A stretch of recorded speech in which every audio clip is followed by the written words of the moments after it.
Ποιος δεν θυμάται το φοβερό crossover ανάμεσα στη Marvel και την DC, όπου ήρωες, αντιήρωες και κακοί από τη μία εταιρεία ήταν αναγκασμένοι να πολεμήσουν με τα αντίστοιχα counterparts τους από την άλλη.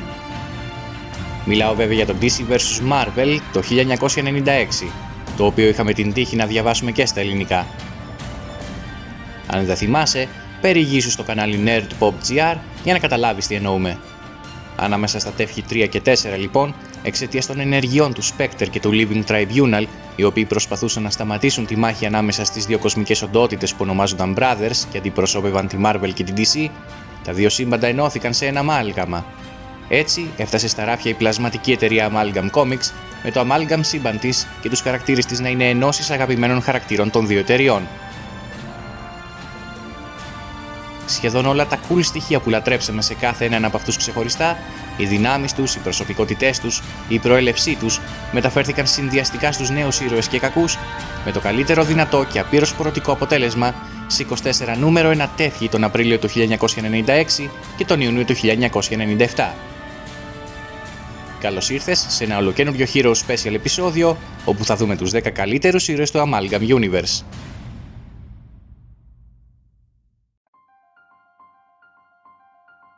Η Slade Murdoch και η Electra Kyle είναι δύο από τις πιο θανάσιμες δολοφόνους της New Gotham. Μετά από ένα συμβόλαιο θανάτου που έβαλε τη μία εναντίον της άλλης, αυτές αντί να αλληλοσκοτωθούν άρχισαν να συνεργάζονται, με αποκορύφωμα το συμβόλαιο να δολοφονήσουν το δήμαρχο της πόλης Enigma Fisk, ή αλλιώς The Big Question, μια ένωση του Kingpin και του Riddler. Η Slade είχε προηγούμενα με τον Fisk, καθώς την απήγαγε και έκανε πειράματα στο σώμα της, τα οποία της έδωσαν ενισχυμένη δύναμη, αισθήσεις, αντανακλαστικά και δύο διαβολικά κέρατα στο μέτωπο, αλλά την άφησαν τυφλή. Στο πλάι της, η Ηλέκτρα είναι άρδια εκπαιδευμένη στην τέχνη του Ninjitsu, λατρεύει τις γάτες, τις οποίες εκπαιδεύει για να τη βοηθούν στη μάχη, και τα δύο της Sai βρίσκουν πάντα το στόχο της, ο οποίος είναι σίγουρο ότι θα καταλήξει στο νεκροτομείο. Εμφανίστηκαν για μία και μοναδική φορά στο Assassin's τεύχος 1 και αποτελούν συνδυασμούς των Daredevil και Deathstroke και Ηλέκτρα και Catwoman αντίστοιχα. Στο νούμερο 10, η Dare και η Cat's Eye. Όταν έγινε μάρτυρας στις δολοφονίες των γονιών του από πράκτορες της τρομοκρατικής οργάνωσης Hydra, επειδή ήταν κατάσκοποι, ο μικρός Bruce ορκίστηκε να πάρει εκδίκηση με κάθε τρόπο. Έγινε μέλος της SHIELD, άρχισε να ανεβαίνει στην ιεραρχία, φτάνοντας στο βαθμό του συνταγματάρχη και εκπαιδεύτηκε από τον ίδιο τον Nick Fury και τον Λοχεία Rock. Ο Bruce δεν σταμάτησε όμως εκεί. Φαίνεται ότι χρησιμοποίησε την περιουσία του πατέρα του για να αγοράσει την SHIELD και να τη μετατρέψει στον προσωπικό του στρατό, με σκοπό να χτυπήσει τη Hydra και τον ηγέτη της Lex Luthor, γνωστό και ως Green Skull, ένωση του Lex Luthor της DC και του Red Skull της Marvel. Έχοντας στοιχεία του Bruce Wayne και του Nick Fury, αυτή η διαφορετική εκδοχή του χαρακτήρα εμφανίστηκε στο Bruce Wayne Agent of S.H.I.E.L.D. τεύχος 1 και απέχει παρασάγκας από το γνώριμο μας σκοτεινό υπότι από πλευράς ηθικής.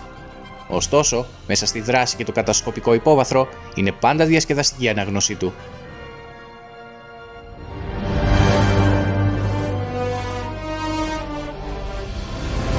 Στο νούμερο 9, ο Bruce Wayne, πράκτορας της S.H.I.E.L.D.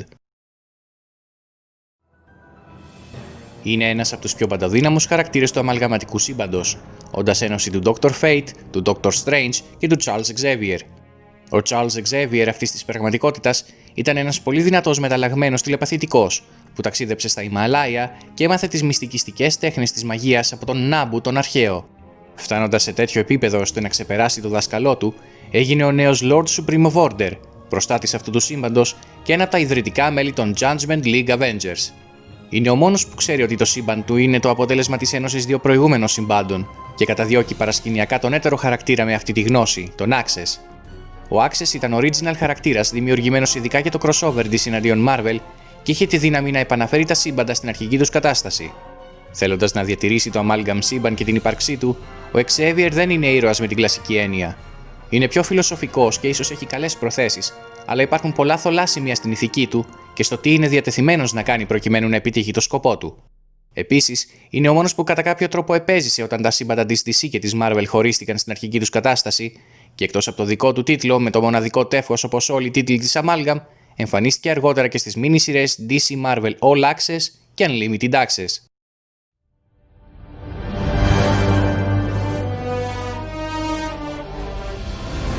Στο νούμερο 8, ο Dr. Strange Fate.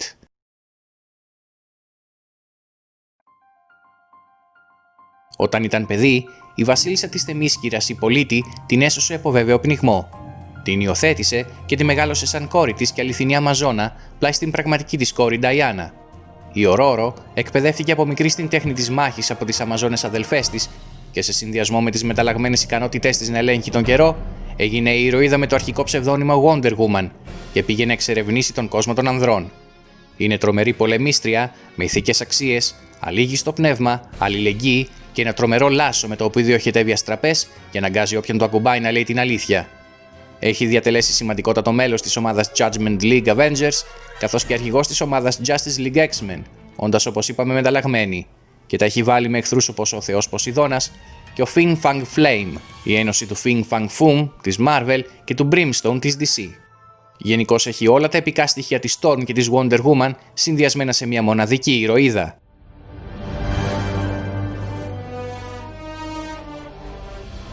Στο νούμερο 7, η Amazon. Ο Ray Summers ήταν ένα μεταλλαγμένο παιδί που μεγάλωσε με γονείς που φοβούνταν τους μεταλλαγμένους. Τον κρατούσαν μακριά από το φως του ήλιου για να μην τον σκοτώσει, ενώ στην πραγματικότητα τον έκανε δυνατότερο. Η μετάλλαξη του Ray του επιτρέπει να απορροφά με το σώμα του ηλιακή ενέργεια και να την εξαπολύει από τα μάτια του με καταστροφικές ρηπές.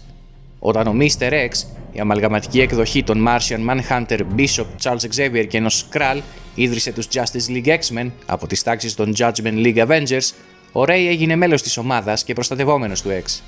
Παράλληλα, σύναψε σχέση με τη συμπολεμίστρια του Firebird, την ένωση της Jean Grey και της Beatrice Da Costa, και όταν εκείνη έπεσε σε κόμμα και θεωρείται νεκρή, ο Ray έγινε κατατονικός.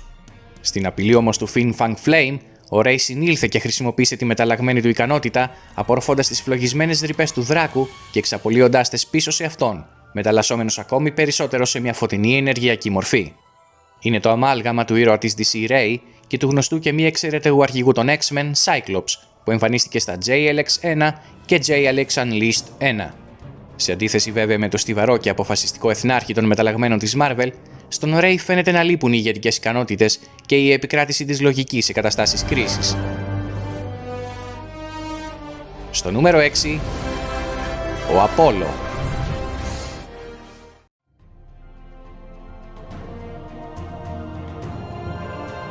Πριν συνεχίσουμε, αφιέρωσε λίγα Όπα. Μισό λεπτό.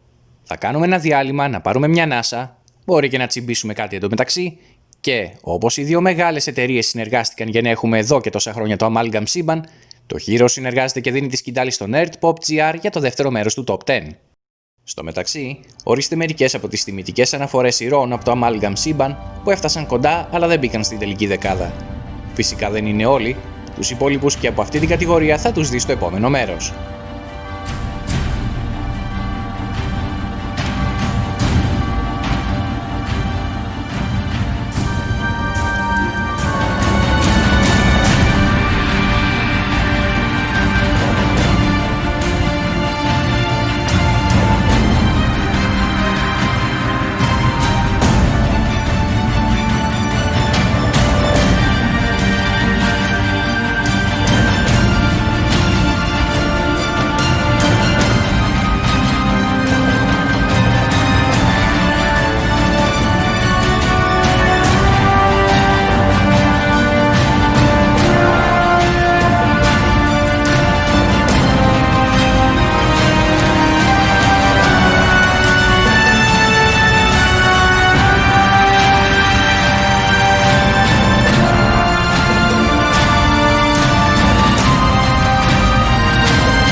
Λίγο πριν κλείσουμε, μπορείς να μας κάνεις like, εγγραφή στο κανάλι για να ενημερώνεσαι όταν βγαίνει καινούριο βίντεο, μπορείς να σχολιάζεις ό,τι σου αρέσει από κάτω και να ακολουθήσεις το Heroes for a Day στο Facebook.